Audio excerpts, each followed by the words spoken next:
Hello everyone, welcome to the Exia IAS academy. तो चलिए देखते हैं कौन से इम्पोर्टेंट न्यूज़ आर्टिकल हैं जो रेलेवेंट रहेंगे एग्ज़ाम पर्सपेक्टिव से। एडमिशन ओपन है, आप हमारे फाउंडेशनल कोर्स से जुड़ सकते हैं जिसमें हम आपको यूपीएससी का और आसाम स्टेट पीसीएस का जो सिलेबस है उसका कम्प्रीहेंसिव कवरेज प्रोवाइड करेंगे, plus syllabus oriented study material भी दिया जाएगा। रेगुलर टेस्ट कंडक्ट करवाई जाएंगी प्री होने तक। वीकली टेस्ट रहेगा 50 एमसीक्यू का, 1 घंटे का टेस्ट होगा जिससे आप अपने आप को टेस्ट कर पाएंगे। क्वेश्चन पेपर का जो पैटर्न है उसको समझ पाएंगे। क्लासेस में जो चीज़ें कराई गई हैं, जो समझाई गई है, वो आप उसको टेस्ट कर पाएंगे। प्रीलिम्स क्लियर होने के बाद रेगुलर आंसर राइटिंग भी कराई जाएंगी। 1-on-1 मेंटोरिंग के तहत आपके जो भी स्टडी मटेरियल है, जो भी क्लासेस हैं, जो भी टेस्ट है, उसके रिगार्डिंग जो भी डाउट रहेंगे उनको कैटर किया जाएगा। जो भी गाइडेंस रहेगा वो एक्सपर्ट एंड एक्सपीरियंस फैकल्टी के द्वारा ही प्रोवाइड किया जाएगा। इन हाउस लाइब्रेरी का फैसिलिटी भी अवेलेबल है जिससे जुड़ के आप अपने प्रिपरेशन को और बेहतर बना सकते हैं। फर्दर डिटेल में जानने के लिए आप कांटेक्ट कर सकते हैं हमारे ऑफिशियल कांटेक्ट नंबर पे, जो कि है 6002417488। तो देखते हैं आज का पहला आर्टिकल। तो आज का पहला आर्टिकल जो है बिहार के जो चुनाव हो गया, जिसका रिजल्ट आया, उसके बारे में है। तो अभी बिहार का जो चुनाव है उसका जो रिज़ल्ट है वो हमारे एग्ज़ाम पर्सपेक्टिव से ज़्यादा इम्पॉर्टेंट नहीं है। लेकिन जब भी चुनाव आते हैं तो ऐसे चुनावों में क्या होते हैं, डिफरेंट मुद्दे जो उठते हैं या फिर जो डिफरेंट आइडियोलॉजी जो उठती है उसके ऊपर जो है यूपीएससी या फिर different state PCS in general question बना सकता है। तो अभी ये जो आर्टिकल है हिंदुस्तान टाइम्स में आया है, जो बात कर रहा है अबाउट मंडल एंड कामंडल पैराडाइम या फिर मंडल एंड कामंडल पॉलिटिक्स। तो आप सभी ने ये चीज़ तो पढ़ा ही होगा कि हमारे देश में जो है आइडेंटिटी जो पॉलिटिक्स है, जो आइडेंटिटी को लेके जो पॉलिटिक्स होती है वो काफ़ी एक्टिव है सिंस इंडिपेंडेंस, या फिर उससे पहले भी अगर देखें तो जो डिवाइड एंड रूल का पॉलिसी लिया गया था बाय ब्रिटिशर्स, तो वो बेस्ड ऑन आइडेंटिटी था।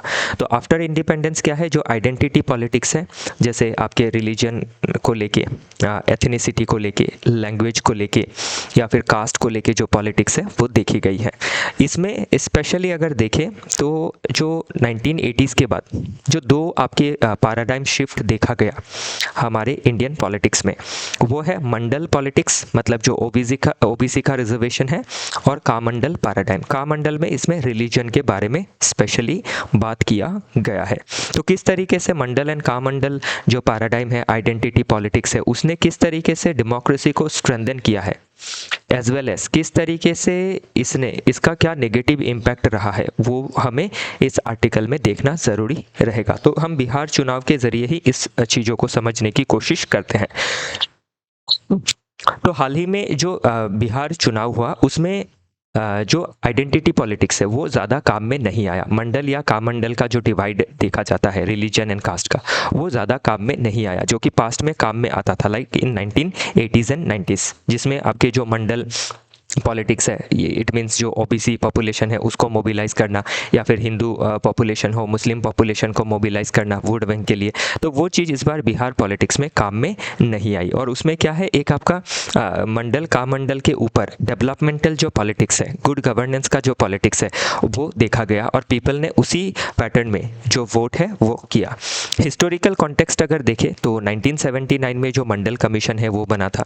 इससे पहले 1955 में काका कालेलकर कमीशन ने भी ओबीसी रिजर्वेशंस के बारे में कहा था। लेकिन 1979 में जो आपका बिंदेश्वरी प्रसाद मंडल, बीपी मंडल कमेटी ने जो सजेशन दिया था उसको 1990s में लागू किया गया।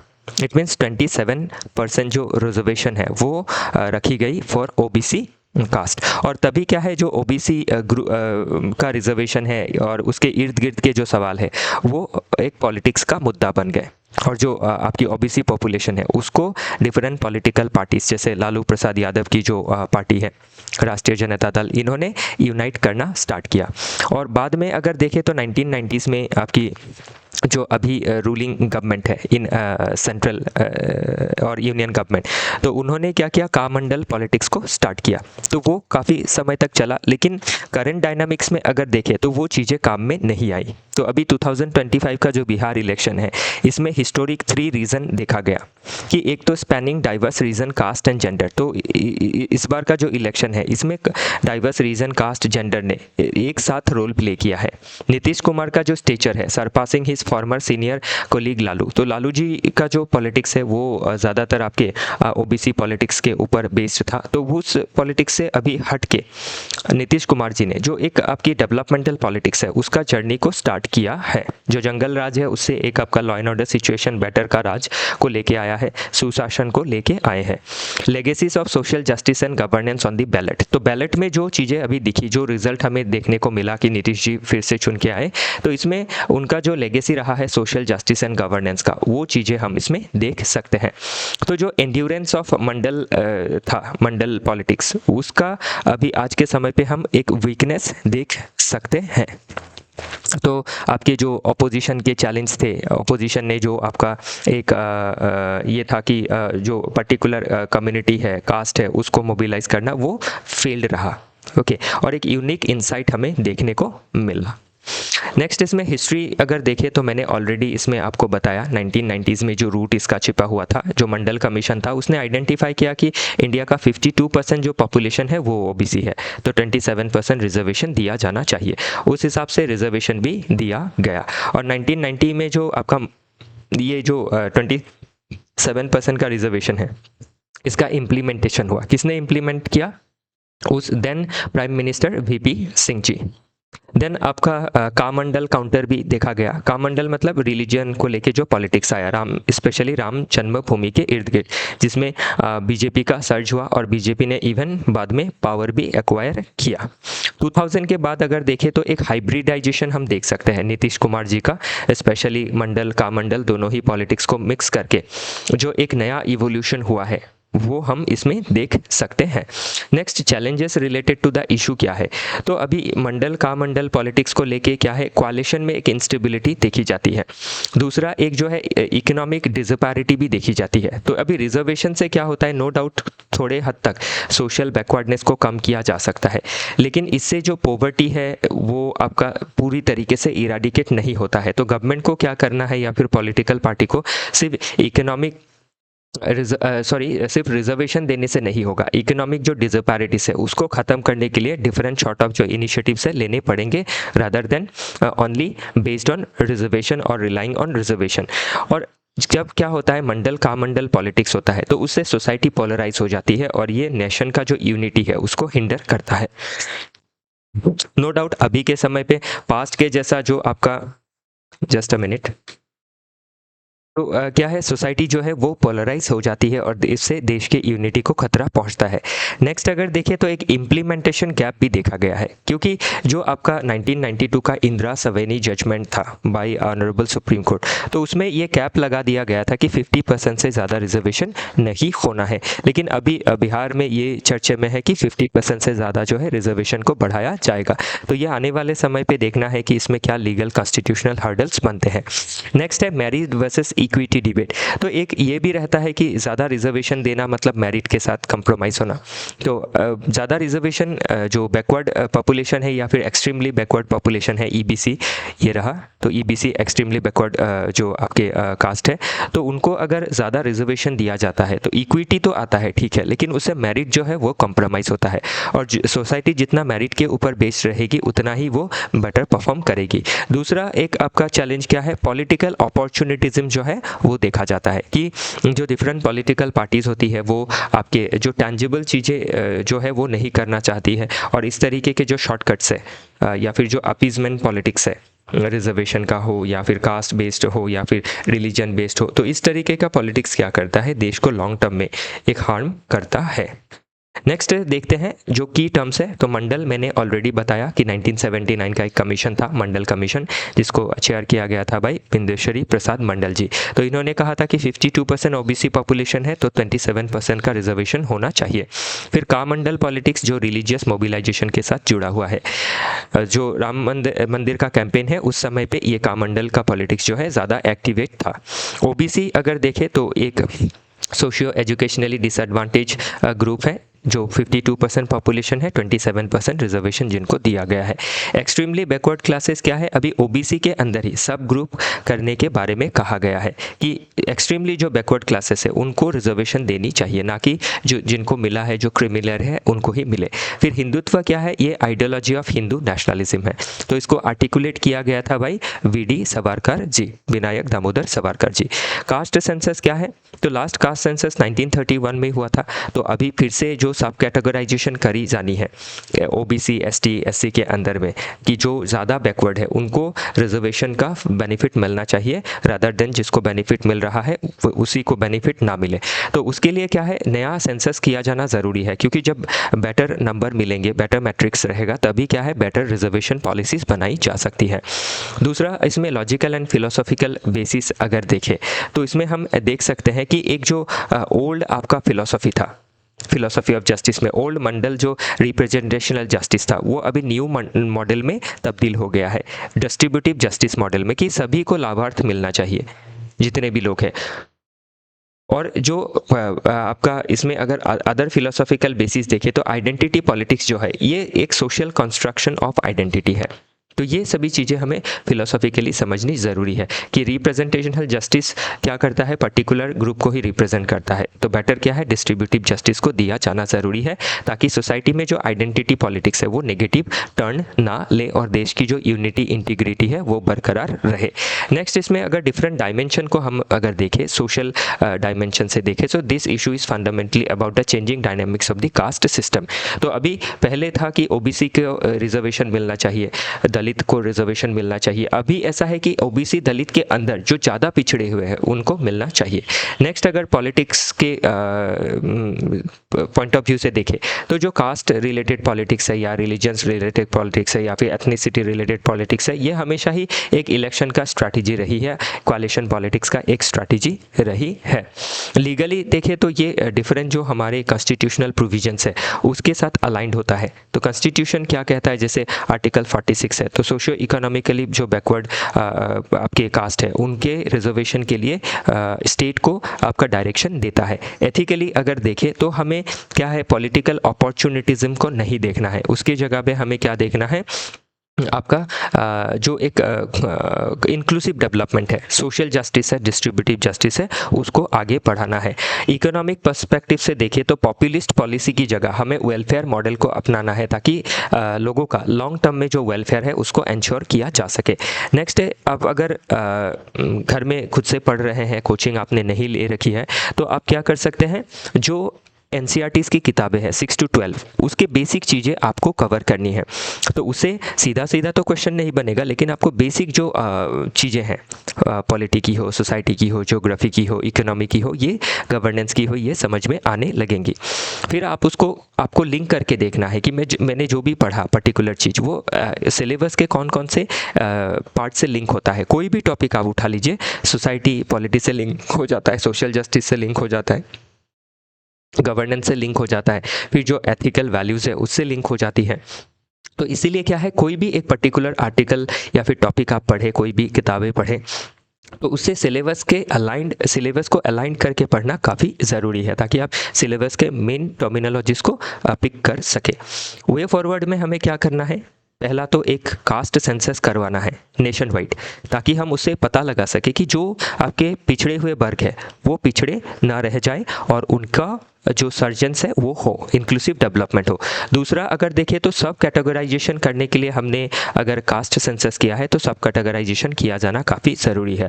तो इसमें ऑनरेबल सुप्रीम कोर्ट ने भी इन चीज़ को काफ़ी बार दोहराया है। फिर जो रोहिणी कमीशन है उसने भी इंश्योर किया है या फिर गवर्नमेंट को ये बताया है कि सब कैटेगराइजेशन होना चाहिए। प्रमोट करना है एजुकेशन और स्किल को, क्योंकि खाली रिजर्वेशन से हम गवर्नमेंट जॉब सभी को नहीं दे सकते हैं, क्योंकि जो पॉपुलेशन है काफ़ी ज़्यादा है और सभी का डिमांड फुलफिल फुलफिल करने के लिए it is necessary to create private employment opportunity. और प्राइवेट एम्प्लॉयमेंट अपॉर्चुनिटी को क्रिएट करने के लिए ज़रूरी क्या है कि हम एजुकेशन को इनकरेज करें, स्किल को प्रमोट करें। स्ट्रेंथन करना है सेकुलर इंस्टीट्यूशन को, और कम्युनल पोलराइजेशन को हमें अवॉइड करना ज़रूरी है, specially by the state institutions like political parties हो, गवर्नमेंट्स हो, एसेट्रा। नेक्स्ट हमें क्या करना है, एनकरेज करना है एक हाइब्रिड मॉडल को, जो फोकस किस में करता है, not only on growth but on development too, like education, health, skill, employment opportunities and all, sanitation and all. Judicial reforms लानी है ताकि हम क्या कर सके, जो 50% का कैप है उसको हम बरकरार रख सके, कि रिजर्वेशन ठीक है दिया जाना है, सोसाइटी में ज़रूरी भी है इक्विटी के लिए, but it should not breach the 50% cap. Okay, and rest of the 50% should be reserved for meritorious candidate. Okay, open category के लिए। Political education to shift from identity to issue based voting. तो अभी जो political education देना भी ज़रूरी है, voter awareness लाना भी ज़रूरी है, ताकि जो पॉलिटिकल पार्टीज है वो लोगों को मास मोबिलाइजेशन ना कर पाए based on caste and caste and religion या फिर जेंडर। मोबिलाइज किया जाना है इशू बेस में, कि जो इशू है उसको सॉल्व किया जाना है।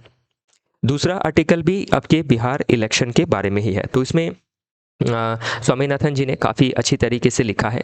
तो not the freebies stupid what Bihar voters know and pandits don't. तो अभी जो डिफरेंट पंडित है उनको ऐसा लगता है कि बिहार जो है आपके कम पढ़े लिखे लोगों का राज्य है, जिसमें लिटरेसी काफ़ी कम है, तो लोगों को समझ में नहीं आता है। लेकिन लोगों ने ये दिखा दिया है कि वो फ्री बी के लिए वोट नहीं कर रहे हैं, उनको सब्सटेंशियल चेंज चाहिए।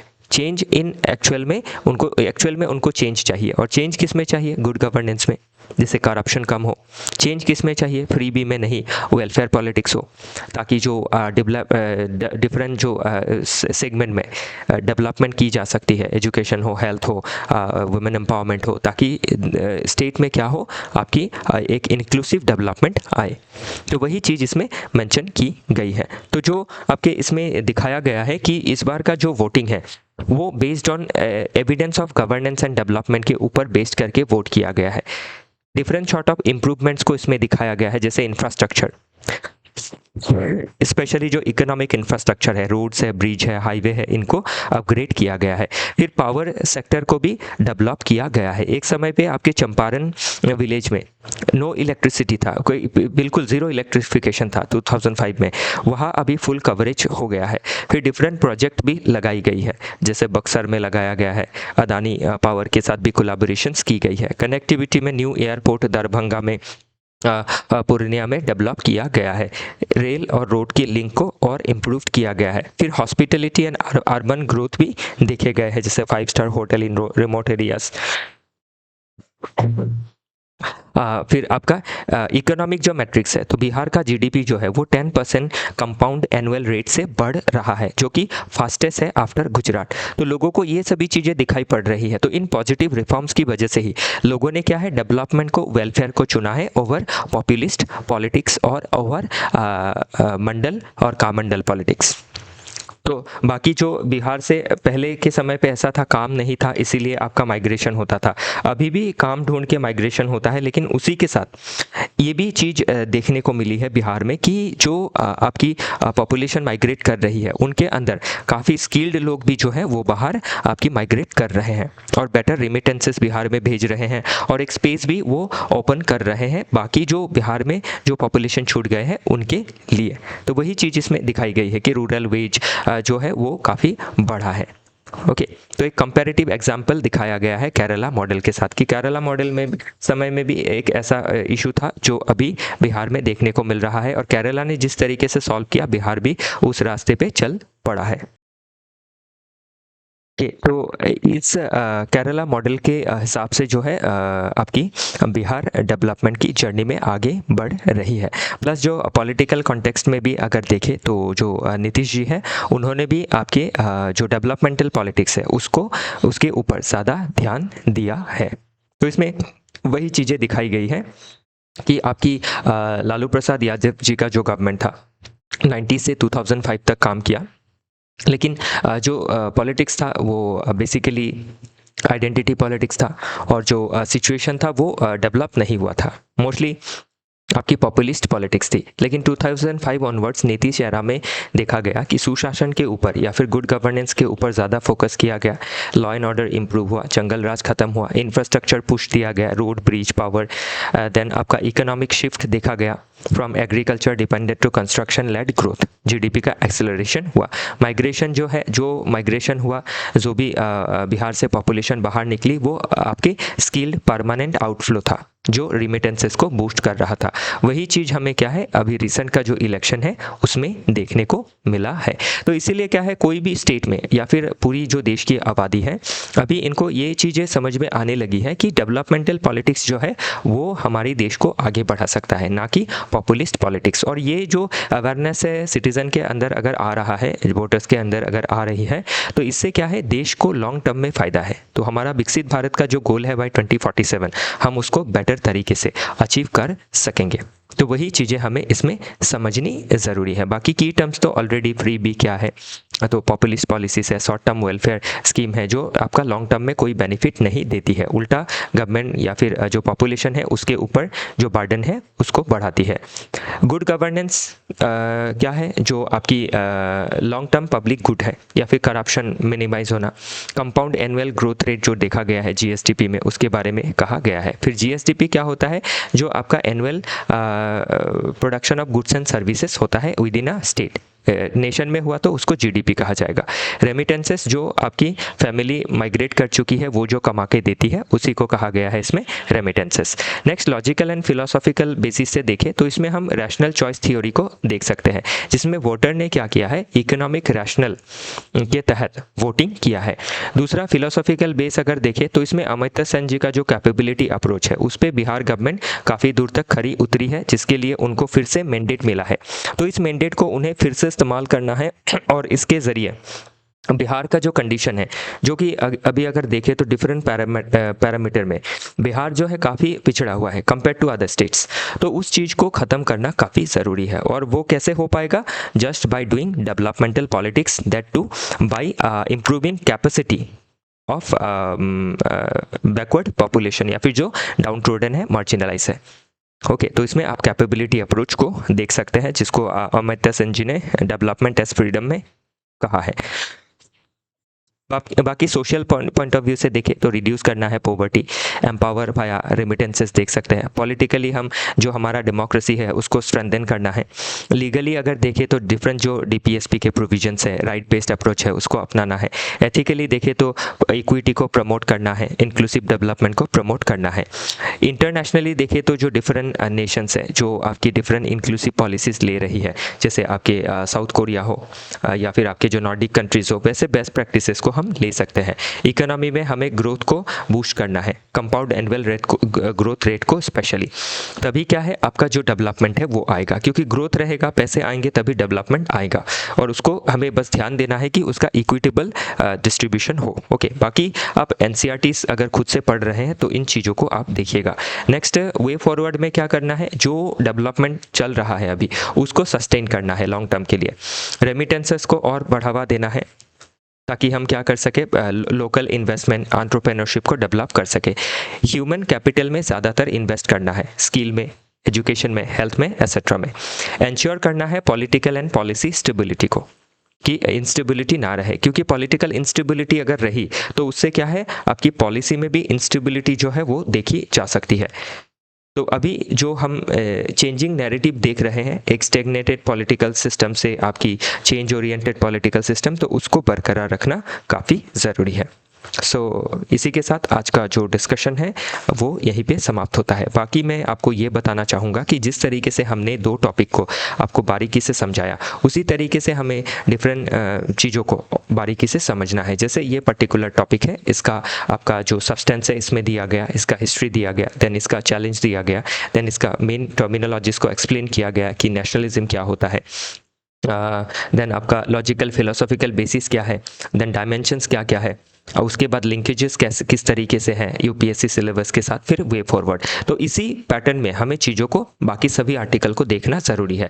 तो अभी 2 आर्टिकल को जैसे मैंने समझाया उसी तरीके से आप समझने की कोशिश करेंगे तो चीज़ें आपको समझ में आ जाएंगी। चीज़ें सब सेल्फ एक्सप्लेनेटरी है, हम इसको बना ही इसी तरीके से रहे हैं। खाली नो डाउट थोड़ा लंबा होता है क्योंकि चीज़ें इतनी बड़ी एग्जाम के लिए आप प्रिपेयर कर रहे हैं, तो ऑब्वियसली इसमें आपको थोड़ा सा समय तो देना होगा, चीज़ों को बारीकी से उनके डिफरेंट डायमेंशंस को एज पर सिलेबस और जो इंटरलिंकिंग है वो समझना काफ़ी ज़रूरी रहेगा। आई होप चीज़ें आपको बेटर तरीके से समझ में आई है। इसका जो PDF है already Telegram as well as WhatsApp group में फॉरवर्ड कर दिया गया है। आप पढ़ने के बाद आपको कोई दिक्कत मिलती है, कोई चीज़ें समझ में नहीं आती है, तो आप हमारे जो वीडियो के नीचे कमेंट सेक्शन है उसमें कमेंट कर सकते हैं। हम आपके जो डाउट है उनको कैटर करने की कोशिश करेंगे। तो अभी के लिए इतना ही है, फिर नेक्स्ट एनालिसिस में मिलते हैं। तब तक के लिए अलविदा।